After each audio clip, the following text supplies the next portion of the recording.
आप देख रहे हैं अपना उत्तर प्रदेश में हूं आपके साथ सचिन चौहान। खबरों में आगे बढ़ेंगे बड़ी खबर के साथ और हाथरस से जुड़ी यह बड़ी अपडेट सामने आ रही है। हाथरस से जुड़ी यह बड़ी खबर, योगी सरकार का बड़ा एक्शन देखने को मिला है। 7 दिन बाद यह बड़ा एक्शन, एसआईटी रिपोर्ट के बाद बड़ा एक्शन लिया गया और बड़े अधिकारियों को निलंबित कर दिया गया है, जिसमें एसडीएम है, सीओ समेत 6 अधिकारी निलंबित किए गए हैं। आयोजकों की बड़ी लापरवाही सामने आई है। एसआईटी ने जो रिपोर्ट पेश की है, 900 पेज की लगभग ये रिपोर्ट बताई जा रही है, जिसमें तमाम बातों को मेंशन किया गया है और बड़ी गाज ये गिरी है। एसडीएम, सीओ समेत 6 अधिकारी जिनको निलंबित कर दिया गया है और बड़ी अपडेट ये भी सामने आ रही है कि आयोजकों की बड़ी लापरवाही इसमें सामने आई है। तो देखिए, 7 दिन बाद यह बड़ा एक्शन लिया गया है। यह घटना घटी थी जिसमें लगभग 130 के आसपास लोगों की मौत हुई थी। महिलाओं की संख्या इसमें सबसे ज्यादा थी, कई बच्चों की इसमें मौत हुई थी और लगातार सवाल उठ रहे थे बाबा को लेकर। जो ये सत्संग चलाता था कि उस बाबा की जल्द से जल्द गिरफ्तारी हो और जिन्होंने इस सत्संग का आयोजन किया था उसको लेकर भी आयोजकों की भी गिरफ्तारी हो। तो फिलहाल यह बड़ी अपडेट सामने आ रही है, बड़ा एक्शन लिया गया। तो देखिए, एसआईटी रिपोर्ट के बाद सीएम योगी का यह बड़ा एक्शन और यह रिपोर्ट सामने आई है, जिसमें एसडीएम, सीओ समेत तहसीलदार समेत लगभग 6 अधिकारियों को सस्पेंड कर दिया गया है। इंस्पेक्टर और चौकी इंचार्ज, उनको भी दोषी पाया गया है और इसी के साथ थाना अध्यक्ष सिकंदरा राव सस्पेंड कर दिए गए। 2 चौकी इंचार्ज, उनको भी सस्पेंड किया गया। चौकी इंचार्ज पोड़ा और चौकी इंचार्ज कचौरा, उनको भी सस्पेंड कर दिया गया। एसआईटी रिपोर्ट में आयोजकों को मुख्य जिम्मेदार बताया गया है, जिन्होंने यह सब कुछ अरेंजमेंट किया हुआ था। स्थानीय प्रशासन की भी जवाबदेही तय की गई है, स्थानीय प्रशासन को भी जवाब देना होगा। एसआईटी रिपोर्ट में साजिश से इनकार नहीं किया गया है। तो देखिए, अब तक ये हादसा है या षड्यंत्र, ये बातें निकलकर सामने आ रही थी। भीड़ को बुलाया गया लेकिन इंतजाम उसके लायक नहीं थे, यानी कि इंतजाम बहुत कम थे, भीड़ बहुत ज्यादा थी। भीड़ को लेकर पर्याप्त इंतजाम नहीं पाए गए हैं, ये बातें भी एसआईटी ने अपनी रिपोर्ट में मेंशन की है। इंतजाम अगर सही ढंग से होते तो मौत का आंकड़ा इतना नहीं बढ़ता, यह हादसा नहीं होता। भोले बाबा की किसी गलती का जिक्र तक नहीं किया गया है, यह बड़ी बात इसमें सामने आई है। भगदड़ के लिए सिर्फ और सिर्फ आयोजकों को ही दोषी ठहराया गया है। भोले बाबा पर इसमें आंच आती भी नजर नहीं आ रही है। भोले बाबा वही हैं जिनके सत्संग में ये तमाम भीड़ पहुंची थी उनको सुनने के लिए, और जैसे ये कार्यक्रम खत्म हुआ वो बाहर निकले तो उनके चरणों की धूल लेने के लिए भगदड़ वहां पर मच गई थी। तो दोषी पाए गए कर्मचारियों के खिलाफ अब एक्शन लेने की बात ये सामने आ रही है और ये उस वक्त की तस्वीरें हैं, ये उस वक्त की तस्वीरें हैं जिस वक्त ये कार्यक्रम चल रहा था। कार्यक्रम की समाप्ति के बाद जैसे ही इस पंडाल से लोग बाहर निकल रहे थे, भगदड़ वहां पर मच गई। हालांकि इस स्थिति को कंट्रोल करना बहुत ज्यादा मुश्किल हो गया था और उसके बाद जो तस्वीरें थी, जहां तक नजर जाए वहां लाशें ही लाशें नजर आ रही थी। लोग तड़प रहे थे, लोगों के दम घुट रहे थे और एसआईटी ने अब इस पूरे मामले की जांच की है। 7 दिन बाद यह रिपोर्ट सामने रखी है, लगभग 900 पेज की रिपोर्ट है।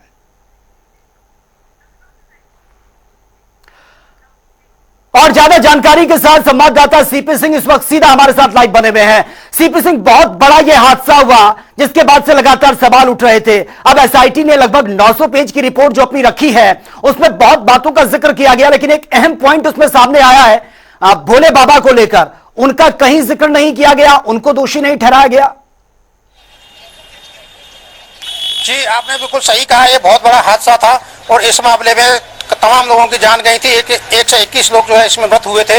इस मामले में जांच समिति रिपोर्ट के आधार पर सिकंदराऊ के एसडीएम रविंद्र कुमार, सीओ आनंद कुमार, तहसीलदार सुशील कुमार और प्रभारी निरीक्षक आशीष कुमार समेत 2 चौकी इंचार्जों को निलंबित किया गया है। ये शासन की पहली ऐसी बड़ी कार्रवाई है जो 7 दिन बाद की गई है, जबकि ये कार्रवाई पहले भी की जा सकती थी। रही बात अब भोले बाबा को लेकर, भोले बाबा को लेकर प्रशासन ने पहले दिन जो एफआईआर दर्ज कराई थी वो किसी व्यक्ति ने नहीं कराई थी, बल्कि वहां के एक एसआई ने दर्ज कराई थी। नहीं, लेकिन सीपी सिंह, जो बातें मेंशन की गई हैं एसआईटी की रिपोर्ट में, उसमें आयोजकों पर सवाल उठ रहे हैं, स्थानीय पुलिस प्रशासन पर सवाल उठ रहे हैं, लेकिन भोले बाबा पर इतनी नरमी क्यों बरती जा रही है? क्योंकि कार्यक्रम तो उन्हीं की अध्यक्षता में ही हो रहा था, मेन तो वही थे, उन्हीं का सत्संग सुनने के लिए भीड़ वहां पर पहुंची थी।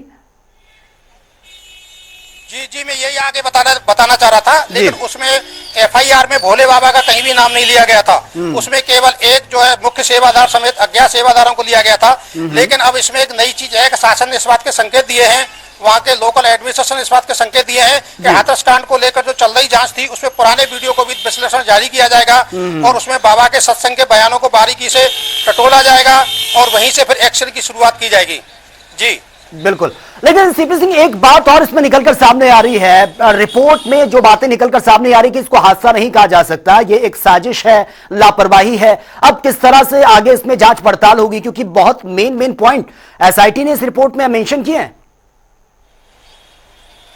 जी जी, एसआईटी की ये सबसे बड़ा पहला जो इशारा है उसी की तरफ है कि इसमें कोई साजिश की गई है। और इस ओर ये माना जा रहा है कि कुछ लोग जो अब तक पकड़े गए, आधार ये बनाया गया है कि जो अब तक 11 लोग पकड़े गए हैं जिसके मुख्य सेवादार भी मधुकर शामिल है, उनके बयानों के आधार पर एसआईटी का ये दावा है कि इसमें कोई साजिश की गई है। अगर इसमें साजिश अगर निकलती है और उसके बाद अग्रिम जांच होती है तो ये समझ लो बहुत बड़ा मामला माना जाएगा।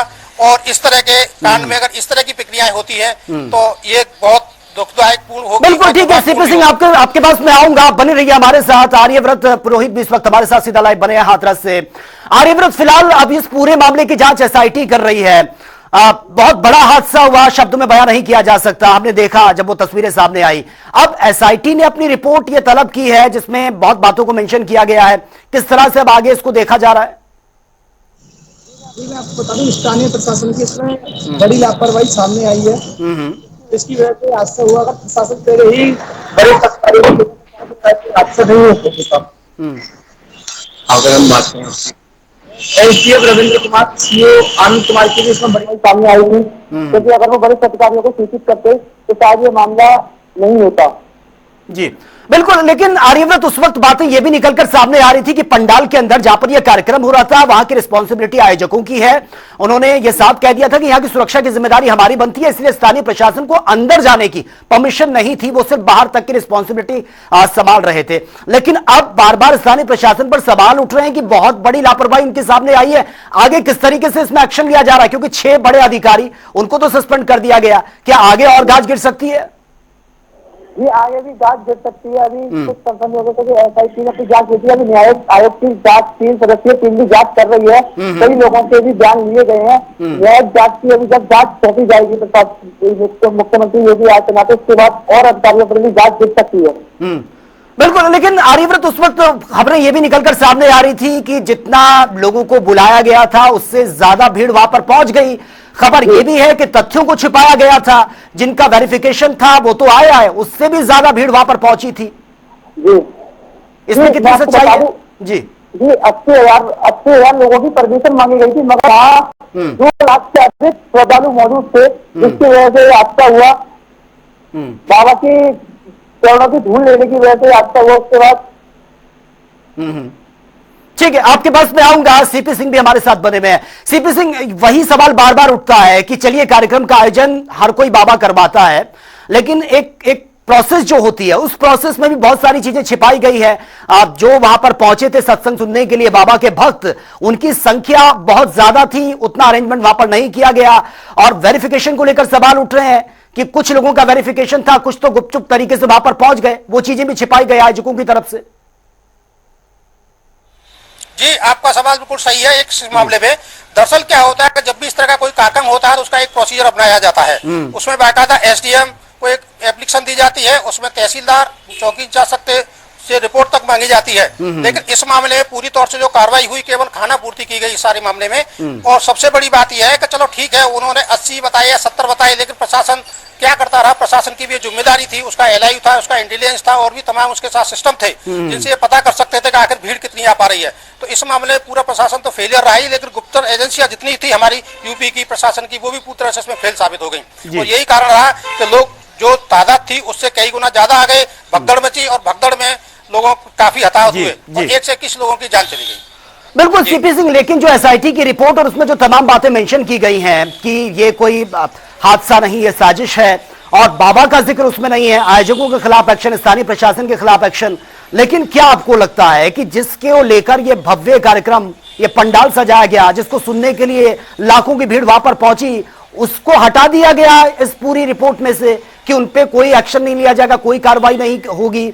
किस तरह से इसको देखा जा रहा है? क्योंकि उस वक्त जब हादसा हुआ वहां पर जो लोग थे, भीड़ तो ये कह रही थी बाबा के खिलाफ भी एक्शन लो।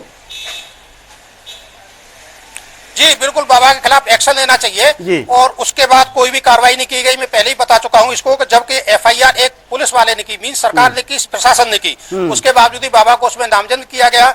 और प्रशासन इससे ये कह के नहीं बच सकता कि साहब FIR किसी व्यक्ति ने दी, उसमें उसका नाम ही नहीं था। कुल मिला के जो प्रथम दृष्टया प्रशासन ने बाबा को बचाने के पूरे प्रयास किए गए, लेकिन उसके बाद मुझे दिखता है कि जैसे ये जुडिशियल आयोग गठित हो गया है ब्रजेश कुमार सिंह श्रीवास्तव जो रिटायर्ड जज हैं उनकी अध्यक्षता में, तो मैं ये समझ रहा हूँ कि उनके संकेतों से महसूस हो रहा है कि इसमें बाबा देर सवेर घेरे जाएंगे। इसके साथ साथ ही सूत्रों का हमारा दावा है कि प्रशासन ने कार्रवाई की है कि पुराने जितने भी इनके वीडियो हैं उनका विश्लेषण जारी है बाबा के, बाबा की क्या तरीका रहता था, क्या क्या स्पष्ट निर्देश रहते थे, इनका इशारा किस ओर जा रहा था। तो मैं ये समझ रहा हूँ कि देर सवेर बाबा इस समय छूट सकते हैं, लेकिन आगे वाले समय में बाबा को गिरना लगभग तय माना जा रहा है। ठीक है, चलिए सीपी सिंह बहुत बहुत शुक्रिया फिलहाल आपका हमसे जुड़ने के लिए। आर्यव्रत भी हमारे साथ बने हुए हैं। आर्यव्रत, फिलहाल हादसा ये हुआ है और इसमें जांच भी चल रही है। जो लोग हैं, स्थानीय लोग, उनकी तरफ से क्या कुछ अब प्रतिक्रियाएं निकलकर सामने आ रही है, वो क्या चाहते हैं, किस तरह से इस पर कार्रवाई होनी चाहिए?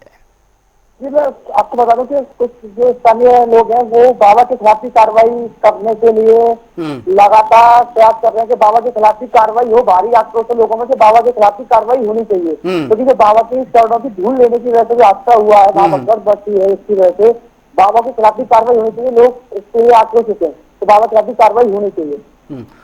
ठीक है आर्यव्रत, बहुत बहुत शुक्रिया फिलहाल आपका तमाम जानकारी के लिए। नजर आप बनाए रखिए, आगे भी पल पल की अपडेट आपसे लेते रहेंगे।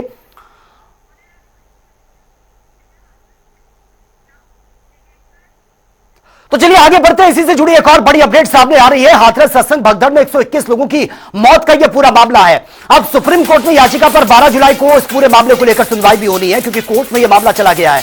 सीजीआई ने याचिका को सूचीबद्ध करने के बाकायदा निर्देश भी दे दिए हैं और अब इस पूरे मामले की सुनवाई भी कोर्ट में होनी है। तो देखिए, यह हादसा हुआ है, इसके बाद से लगातार सवाल उठ रहे हैं। एसआईटी इस पूरे मामले की जांच कर रही है और सुप्रीम कोर्ट में याचिका पर 12 जुलाई को सुनवाई भी होनी है।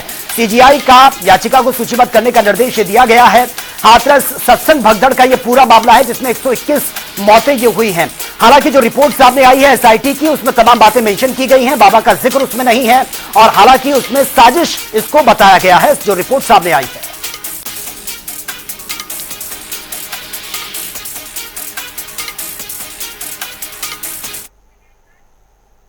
चलिए खबरों में आगे बढ़ते हैं। कांग्रेस नेता और रायबरेली के सांसद राहुल गांधी आज गृह क्षेत्र अपने पहुंचे हैं। लोकसभा में नेता प्रतिपक्ष और कांग्रेस नेता राहुल गांधी ने मछरावा के चुरवा हनुमान मंदिर पहुंचकर पूजा अर्चना की। ये तस्वीरें उस वक्त की हैं और इससे पहले वो लखनऊ के अमौसी एयरपोर्ट पहुंचे थे। यहां से रायबरेली के लिए उनको वो रवाना हुए हैं। गौरतलब है कि जीतने के बाद रायबरेली में यह राहुल गांधी का दूसरा दौरा है।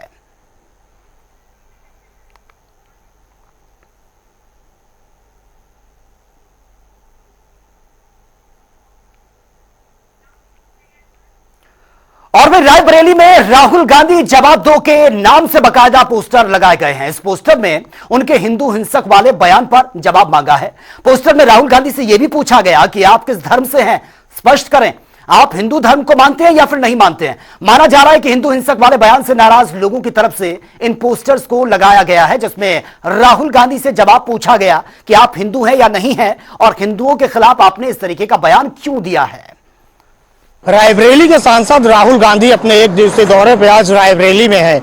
वहीं उनके दौरे पे आने से पहले ही रायबरेली में शुरू हो गया पोस्टर वार। इस समय मौजूद है रायबरेली के सारस होटल चौराहे पे। यह मार्ग लखनऊ से होकर प्रयागराज को जाता है और ठीक पीछे मैं आपको दिखाऊंगा तस्वीरों में कि किस तरीके से राहुल गांधी के दौरे के पहले यहाँ पे पोस्टर वार शुरू हो गया है। इस पोस्टर में आप साफ तौर पे देख सकते हैं, लिखा हुआ है राहुल गांधी जवाब दो, आपको अपना मूल्य मत देने वाला रायबरेली का हिंदू मतदाता क्या हिंसक है, आप किस धर्म के हो स्पष्ट करो, आप हिंदू धर्म को मानते हो या नहीं, रायबरेली का हिंदू मतदाता आपको भविष्य में वो क्या गाली खाने के लिए देगा।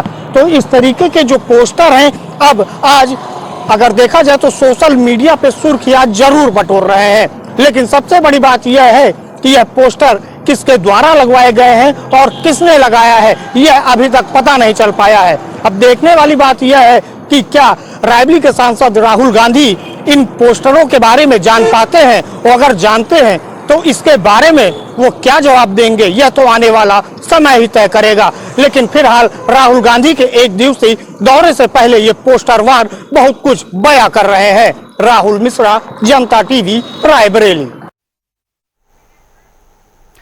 तो चलिए खबरों में आगे बढ़ते हैं बड़ी खबर के साथ। और लखनऊ से यह बड़ी खबर है, यूपी में 2 दिन भारी बारिश की चेतावनी जारी कर दी गई है और कल फिर से रफ्तार पकड़ेगा मॉनसून, यानी कि कल से फिर से लगातार बारिश होगी। पूर्वी पश्चिम के कई इलाकों में भारी बारिश की संभावना जताई गई है। गरज चमक के साथ भारी बारिश का अलर्ट जारी कर दिया। मौसम वैज्ञानिक अतुल कुमार ने यह आशंका जताई है, यानी कि एक बार फिर से आम जनता की परेशानी बढ़ सकती है, क्योंकि हमने तस्वीरें देखी हैं, जगह जगह पानी भरने के कारण लोगों को परेशानी का सामना करना पड़ रहा है। तो यूपी में 2 दिन भारी बारिश की चेतावनी जारी की गई है। मौसम वैज्ञानिक अतुल कुमार ने इस भारी बारिश की संभावना जताई है। तो कल से भारी बारिश की संभावना यह जताई गई है।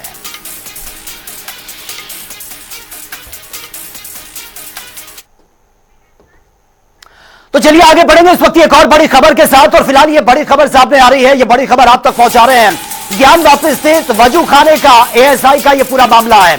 एएसआई सर्वे की मांग वाली अर्जी पर सुनवाई आज होनी है और आपको बता दें कि जस्टिस रोहित रंजन के सिंगल बेंच में यह सुनवाई इस मामले को लेकर कुछ ही देर में मामले में यह सुनवाई होनी है।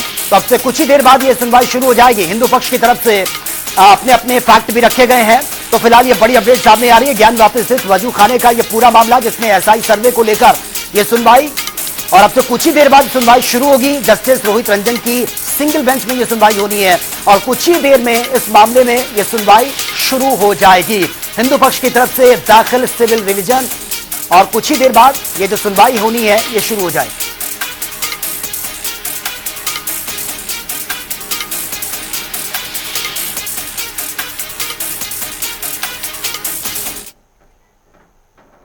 तो चलिए आगे बढ़ते हैं, बात कर लेते हैं 4 मिनट में 18 मंडल की।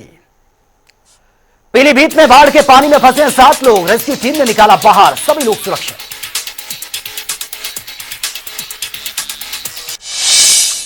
फतेहपुर में युवक की लाठी डंडों से पीट पीट कर हत्या, इलाके में मचा हड़कंप, जमीनी विवाद में भाई और पिता पर हत्याकांड।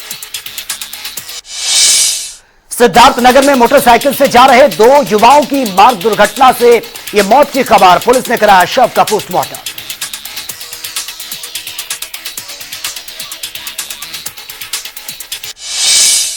देवरिया में सफाई कर्मी ने छेड़खानी का विरोध करने पर छात्रा की जमकर की पिटाई, शिकायत के बावजूद पुलिस ने अब तक नहीं की कोई कार्रवाई।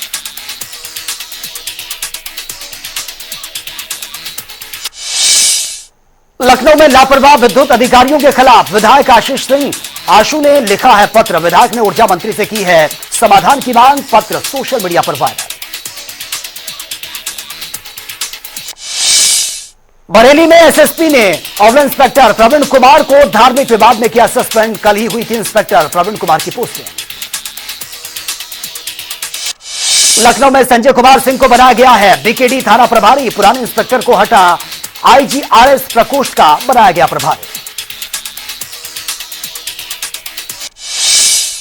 फतेहपुर में मधुमक्खी के हमले से 5 लोग घायल, 3 बच्चे, महिला और युवक हुआ घायल, अस्पताल में भर्ती करना पड़ा।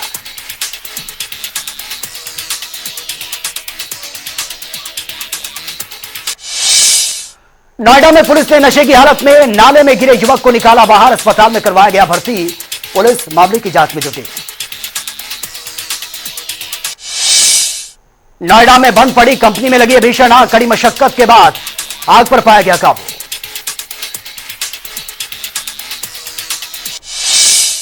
बदायूं में चेकिंग के दौरान बदमाश और पुलिस की मुठभेड़, बदमाश और हेड कांस्टेबल को लगी है गोली, 315 बोर का तमंचा, 5 खोखे कारतूस भी बरामद।